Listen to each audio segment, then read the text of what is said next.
என்ன பார்க்க போறோம் தெரியுமா? நாம் ஆசைப்படுற விஷயத்த பிரபஞ்சம் எப்படி நடத்தி கொடுக்குது, எங்க இருந்து அது நோட்ஸ் எடுக்குது, நம்மளுக்கு என்ன தேவைன்னு அது எங்க இருந்து புரிஞ்சுக்குது, எப்படி தெரியும் அதுக்கு நம்ம எனக்கு என்ன தேவைன்னு என்ன ஆசைப்படுறேன்னு அதுக்கு எப்படி தெரியும் அப்படின்றத பத்தி தான் இந்த பதிவில் நம்ம பார்க்க போறோம். பொதுவாக நீங்க பிரபஞ்சத்துக்கிட்ட ஒரு விஷயம் கேட்குறீங்கன்னு வச்சுக்கோமே, எனக்கு இது வேணும் பிரபஞ்சமே அப்படின்னா, ஆக்சுவலா அதோட காதல் அதெல்லாம் ஒழுகாது. பிரபஞ்சத்துக்கு எது காதல் ஒழுகும் அப்படின்னா, காதல் இல்லை. பிரபஞ்சத்துக்கு எது புரியும்னா நம்மளுடைய ஃபீலிங்ஸ் மட்டும்தான் அதுக்கு புரியும். நம்மளுடைய ஃபீலிங்ஸ், உங்களுடைய எமோஷன்ஸ், ஃபீலிங்ஸ், அதுல இருந்து அது பிடிச்சிரும். உனக்கு என்ன வேணும், ஏது வேணும், எப்ப வேணும், எப்படி வேணும், எதுக்கு ஆசைப்படுற, எதுக்கு நீ ஏங்கிட்டு இருக்க, எல்லாமே அதுக்கு அந்த ஃபீலிங்ஸ்ல இருந்து எடுத்துரும். நீங்க வாய் விட்டு சொல்லணும்ல அவசியம் இல்லை. இப்போ ஒரு எக்ஸாம்பிளோட பார்ப்போம். சரி, இப்போ ரெண்டு ஃப்ரெண்ட்ஸ் இருக்காங்கன்னு வச்சுக்கோமே. ரெண்டு ஃப்ரெண்ட்ஸ் வந்து என்னடா மச்சான் போர் அடிக்குதுடா, என்னடா பண்ணலாம், வாடா போய் ஏதாவது சாட் சாப்பிடலாம், பானிபூரி, பீல்பூரி, அதப்ப அப்படியே வாக்கிங் போயிட்டு அங்கே ஒரு கடை இருக்கும்டா, கயந்தி பவனில் ஒன்று போகிறேன், வண்டி கடை போட்டிருப்பான், அவங்ககிட்ட சூப்பராக இருக்கும்டா, போய் ஒரு பானிபூரி, ஒரு பேல்பூரி, காளான் இதெல்லாம் சாப்பிட்டு வரலாம் அப்படின்னு அப்படி போகிறாங்க ரெண்டு பேர். போயிட்டு அந்த அந்த பானிபூரி கொடுக்குறான், அதை வாங்கி அப்படி சாப்பிட்றான். அப்படிலாம் சாப்பிட்றான்ல. இப்போ இவனுக்கு பானிபூரி வேணும், இவனுக்கு பானிபூரி பிடிச்சிருக்கு, இதெல்லாம் பிரபஞ்சம் எதுவுமே அப்சர்வ் பண்ணாது. இந்த பானிபூரி சாப்பிடும் பொழுது உனக்குள்ள ஒரு திருப்தி வந்துச்சு இல்ல, டேஸ்ட் இல்ல, செம்ம டேஸ்டா இருக்கு மச்சான், அதெல்லாம் நீ உங்க ஃப்ரெண்ட் கிட்ட பேசிக்கிறது, மச்சான் செம்ம டேஸ்டா இருக்கலாம், செம்ம டேஸ்டா இருக்குடா, அதெல்லாம் நீ உங்க ஃப்ரெண்ட் கிட்ட பேசிக்கிறது. பிரபஞ்சத்துக்கு என்ன தெரியுமா, அதை சாப்பிட்டு அந்த ஒரு பிளேட்ல சாப்பிட்டு முடிச்சுட்டு அந்த பில் எல்லாம் கொடுத்துட்டு இப்போ ஒரு திருப்தி இருக்கும், உங்களுக்கு ஒரு ஒரு சாட்டிஸ்ஃபேக்ஷன் இருக்கும். வீட்டுல இருந்து கிளம்பி அப்படியே வந்து போர் அடிச்சது, பட் இப்போ வந்து அப்படிங்க கதை அப்படி ரோட்டை பார்த்துக்கிட்டே அப்படி ஒரு 2 பிளேட்டு 3 பிளேட்டு உள்ள தள்ளும் பொழுது ஒரு ஒரு திருப்தி, ஒரு ஒரு நிறைவு அதெல்லாம் இருக்குல்ல, அதைத்தான் பிரபஞ்சம் எடுத்துக்கும். இப்போ பிரபஞ்சம் எப்படி நோட் பண்ணிக்கும்னா, குமாருக்கு வந்து பேல்பூரி, பானிபூரி எல்லாம் ரொம்ப பிடிக்கும், அவர் ஃப்ரெண்டு கூட போய் அதை சாப்பிடுவதற்கு அவர் விருப்பப்படுகிறார், அப்படி அதை நோட் பண்ணாது. குமாருக்கு அந்த திருப்தி இருக்குல்ல,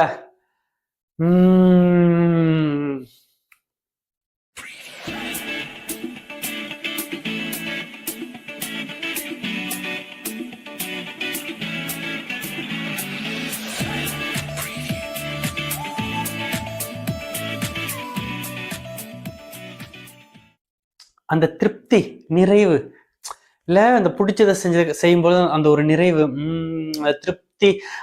குமாருக்கு இந்த திருப்தி ரொம்ப பிடிச்சிருக்கு அப்படின்னு அது நோட் பண்ணிக்கும். பானிபூரின்னு நோட் பண்ணாது, திருப்தின்னு நோட் பண்ணிக்கும். அதே மாதிரி இப்போ உங்களுக்குள்ள ஒரு சண்டை, உங்களுக்கும் உங்க ஃப்ரெண்டுக்கும் பயங்கர சண்டை போட்டு நீங்க உங்களுக்கும் அவனுக்கு சண்டை திட்டி போட்டு அந்த மாதிரி எல்லாம் ஆயிப்போச்சு. சரி, இப்ப பிரபஞ்சம் என்ன நோட் பண்ணிக்கும்னா, குமாருக்கு ரமேஷை பிடிக்காது, குமாருக்கு வந்து ரமேஷை கண்டாலே ஆவாது அப்படி நோட் பண்ணாது. அந்த கோவம் இருக்குல்ல உள்ள, இந்த ரமேஷ் வந்து அவன் பண்ண அந்த அந்த கோபம், குமாருக்கு இந்த கோபம் பிடிக்கும். பிரபஞ்சம் எப்படி எழுது பாத்தீங்களா? குமாருக்கு அந்த திருப்தி பிடிக்கும், குமாருக்கு அந்த கோபம் பிடிக்கும். ஆக்சுவலா பிரபஞ்சத்துக்கு அவ்வளவுதான் அறிவு, அது அப்படித்தான் எடுத்துக்குது நம்ம கிட்ட இருந்து. அது வந்து குமாருக்கு பானிபூரி பிடிக்கும், குமாருக்கு ரமேஷை பிடிக்காது. பிரபஞ்சம் என்னைக்குமே ஆப்ஜெக்ட்ஸை கணக்குல எடுத்துக்காது, அது சப்ஜெக்டை மட்டும்தான் கணக்குல எடுத்துக்கும். திருப்தி, வெறுப்பு, கோபம், தயக்கம், இல்லாமை, அபரிமிதம், இப்படி இப்படி அது எமோஷன் டேக் தான் எடுத்துக்கும். ஓகே, இதை நீங்க நல்லா புரிஞ்சுக்கணும். சரி, இப்போ அது நோட் பண்ணிக்கிச்சு, என்ன பண்ண போகுது இப்ப பிரபஞ்சம்? நோட் பண்ணிக்கிட்டு நீ குமாருக்கு திருப்தி பிடிக்கும், குமாருக்கு வந்து கோபம் பிடிக்கும், ஆக்ரோஷம் பிடிக்கும் அப்படின்லாம் பிரபஞ்சம் நோட் பண்ணிச்சு. இப்போ என்ன பண்ணும் பிரபஞ்சம்? சிம்பிள், அதை திரும்பவும் கொடுக்கும். பிரபஞ்சம் உங்ககிட்ட இருந்து அதுக்கு என்ன கிடைச்சதோ, என்ன எமோஷன் கிடைச்சதோ அது திரும்ப உங்களுக்கு கொடுக்கும்.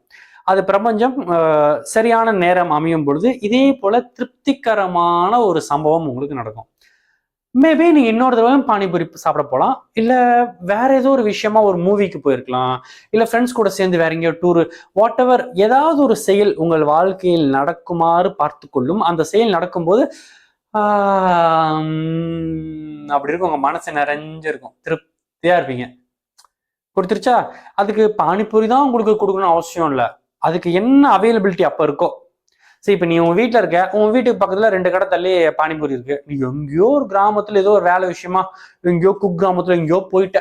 ஓகே, இப்போ உனக்கு எப்படி திருப்தியை கொடுங்க? பானிபூரி அங்கங்க கொண்டு வர முடியும்? ஏதோ ஒரு கிராமத்துக்குள்ள பானிபூரியை உனக்கு எப்படி கொண்டு வந்து கொடுக்க முடியும்? ஆனா உனக்கு திருப்தியை கொடுத்தாகணும்ன்றது ரூல்ஸ். ஏன்னா உன்கிட்ட இருந்து என்ன எமோஷன்ஸ் வைப்ரேட் ஆயிருக்கோ அது திரும்ப உனக்கே வரணும்ன்றது ரூல்ஸ். ஸோ உன்கிட்ட இருந்து திருப்தி வெளியே போயிருக்கு, இப்போ உனக்கு திருப்தியை கொடுத்தாகணும். ஆனா பானிபூரி இல்லை. அப்ப பிரபஞ்சம் என்ன பண்ணும்னா, நீ எங்கே இருக்கிறாயோ, உன்னை சுற்றி என்ன இருக்கிறதோ அந்த இடத்தில் எதை செய்தால் நீ திருப்தி அடைவாய், அதை உனக்காக செய்து காட்டும்.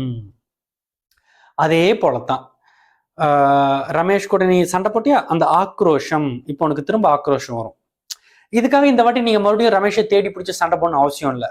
வேற யார் கூடயாவது சண்டை வரும், இல்ல உங்க மேலேயே உங்களுக்கு கோவம் வரும்.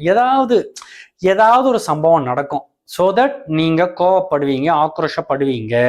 ஏன்னா அது உங்ககிட்ட இருந்து எனக்கு கிடைச்சது, அதை நான் திரும்ப கொடுப்பேன். இதுதான் பிரபஞ்சத்தோட வேலை. இதை நீங்க நல்லா புரிஞ்சுக்கணும். லா ஆஃப் அட்ராக்ஷன் பண்றவங்க இதை நல்லா புரிஞ்சுக்கணும். பிரபஞ்சமே எனக்கு 10 லட்ச ரூபாய் வேணும், பிரபஞ்சமே எனக்கு 10 லட்ச ரூபாய் வேணும், அதோட காதுலயே ஒழுகாது. 10 லட்ச ரூபாய் கிடைச்சதுன்னா உனக்கு எப்படி இருக்கும்னு ஒரு ஃபீலை நீ கொடுத்துட்டேன்னா அந்த ஃபீலை உனக்கு கொடுக்கும். அந்த ஃபீலை கொடுக்கும். பேசிக்லி நான் சொன்னது போல, இப்போ ஒருத்தன் திருப்தியை, இந்த பிரபஞ்சத்துக்கு திருப்தி அப்படின்ற ஒரு தன்மையை, ஒரு எமோஷனை அவன் கொடுத்தான். அவன் பானிபூரி சாப்பிட்டதுனால அவனுக்கு இந்த திருப்தி கிடைச்சது. அவனை பொறுத்த வரைக்கும் அந்த பானிபூரியை சாப்பிட்டா அவனுக்கு திருப்தி. ஆனா பிரபஞ்சத்துக்கு பானிபூரினால திருப்தி நோட் பண்ணிக்காது, அது திருப்தின்னு நோட் பண்ணிக்கா. நெக்ஸ்ட் டைம் அந்த திருப்தியை கொடுக்கணும்ல, அது கொடுக்கும் பொழுது பானிபூரி இருந்துச்சுன்னா பானிபூரியை கொடுத்துரும். பட் ஒருவேளை பானிபூரி இல்லைன்னா வேற நீ எங்க இருக்கியோ, உன்னை சுற்றி இருக்கும் அந்த அப்போதைய சூழ்நிலையில் என்ன செய்தால் உனக்கு திருப்தி வருமோ அதை செய்து விடும். அதே போல எனக்கு 10 லட்ச ரூபா வேணும், 10 லட்ச ரூபா வேணும், 10 லட்ச ரூபா வேணும் தராது. ஆனா 10 லட்ச ரூபா கட்டச்சா உனக்கு எப்படி இருக்கும்ன்ற அந்த திருப்தியை நீ அதுக்கு காமிச்சிட்டேன்னா, அந்த ஃபினான்ஷியல் ஃப்ரீடம் ஒரு விதமான ஃபீல் கொடுக்கும்ல, அது என்ன ஃபீல்னு அதுக்கு நீ பிரபஞ்சத்துக்கிட்ட கொடுத்து அதை காமிச்சிட்டேன்னா, அடுத்து அது அந்த திருப்தி வருவதற்கு என்ன செய்யணுமோ அதை செய்யும். ஆப்வியஸ்லி உங்களுக்கு அந்த பணம் வரும். ஏன்னா வேற ஆப்ஷன் இல்லை. நீங்க அதை தான் சொல்றேன், அந்த மாதிரியான ஃபீலிங்ஸை கொடுக்கணும். அதுக்குத்தான் என்ன சொல்றாங்க, உங்களை விஷுவலைசேஷன் பண்ண சொல்றாங்க. நீங்க விஷுவலைசேஷன் பண்ணும் பொழுது அந்த 10 லட்ச ரூபா எனக்கு கிடைச்சிடுச்சுன்னு அதை அப்படியே உட்காந்து அந்த போதை, ஒரு பகல் கனவு போதை, அதை அப்படியே அந்த விஷுவலைசேஷன் அதை அதை சுகமா பண்ணணும், ரசிச்சு. எப்படி அந்த பானிபூரியை சாப்பிட்டா அதை சாப்பிடும் பொழுதே உனக்கு அந்த திருப்தி எல்லாம் நீ சொல்லிட்ட யூனிவர்ஸ் கிட்ட. அப்ப அதே மாதிரி அந்த 10 லட்ச ரூபாய் உனக்கு கிடைக்கணும்னு நினைக்கிறீங்களா, அந்த 10 லட்ச ரூபாயை நீ விஷுவலைஸ் பண்ணும்போது வாவ் மேன் 10 லேக் ரூபி அது கொடுக்கணும் நீ யூனிவர்ஸ்க்கு, அதை காமிக்கணும் யூனிவர்ஸ்க்கு. ஒரு தடவை நீ அதை காமிச்சிட்டேன்னா, ஒரு தடவை இல்லை, அதை நீங்க அந்த அடிக்கடி பண்ணும். ஆழ் மனசுக்கு ஒரு தடவை காமிச்சா போதும்.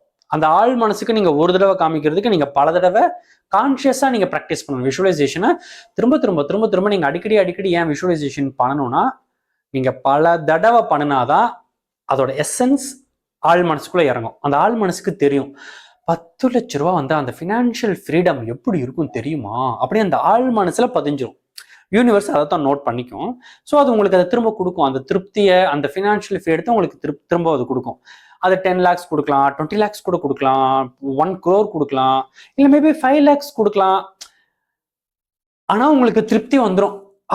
ஃபினான்ஷியல் ஃப்ரீடம், அந்த திருப்தி உங்களுக்கு எப்படியோ வந்துடும். பானிபூரி இல்லைன்றதுனால அதை விடாது. வேற எதையோ பண்ண, அந்த கிராமத்துல எதையோ ஒன்று பண்ணோம், அங்க இருக்கிற ஏதோ ஒரு விஷயத்த உங்களுக்கு காட்டும். அந்த கிராமத்துல இருக்கிற ஒரு ஸ்பெஷல் ஐட்டத்தை யாரோ ஒரு தாத்தாவோ பாட்டியோ வந்து இந்தா கண்ணு சாப்பிடு கண்ணுன்னு ஏதோ கொடுப்பாங்க. அது பார்த்தா உங்களுக்கு அப்படியே செம்மையா இருக்கும், சூப்பர் திருப்தி ஆயிடுவீங்க. எப்படி திருப்தியை கொடுத்தாச்சா, அதுக்கு பானிபூரி தான் வேணும்னு அவசியம் இல்லை. அதே மாதிரி ஃபினான்ஷியல் ஃப்ரீடம்னா என்னன்னு நீ அந்த டேஸ்ட்டை காமிச்சிட்டியா, அவ்வளோதான். அது உனக்கு எப்படியோ, நீ பிஸ்னஸ் பண்றியோ இல்லையோ, ஏதோ எப்படியோ, இல்லை ஒரு பக்கம் கடன் கேட்டிருப்ப, என்னமோ உனக்கு அந்த பணத்தை கொடுத்தா உனக்கு அந்த ஃபீலை திரும்ப கொடுக்கணும், அந்த ஃபீலை உனக்கு திரும்ப கிடைச்சிரும். ஓகே, ஸோ இதுதான், இப்படித்தான் யூனிவர்ஸ் இயங்குது. இதை நீங்க நல்லா உள்வாங்கிக்கிட்டாதான் நீங்க பண்ற ப்ராக்டிசஸ்ல உங்களுக்கு ஒரு நேக்கு போக்கு தெரியும். சும்மா வந்து எனக்கு 10 லட்ச ரூபாய் கிடைக்கிறது, என் பிசினஸ்ல வந்து 10 lakh rupees வந்து ப்ராஃபிட் வருது, எனக்கு வந்து என்னுடைய லவ் வந்து அவ ஏத்துக்கிறேன், எனக்கு வந்து கல்யாணம் நடந்துருது, எனக்கு வந்து நல்லபடியா கல்யாணம் நிச்சயம் ஆயிடுது, எனக்கு ஐ எம் கெட்டிங் மேரிட், இப்படிலாம் நீங்க அதை மேலோட்டமா அப்படி சொல்லிட்டு இருக்க மாட்டீங்க. இப்போ நீங்க ஃபீலிங்ஸ்ல கவனம் செலுத்துவீங்க. உனக்கு கல்யாணம் நடக்கணுமா? ரொம்ப நாளா கல்யாணம் நடக்காம தள்ளி போயிட்டே இருக்கு, சீக்கிரம் கல்யாணம் நடக்கணும்னு யூனிவர்சிட்டி கேட்டுட்டு இருக்கியா?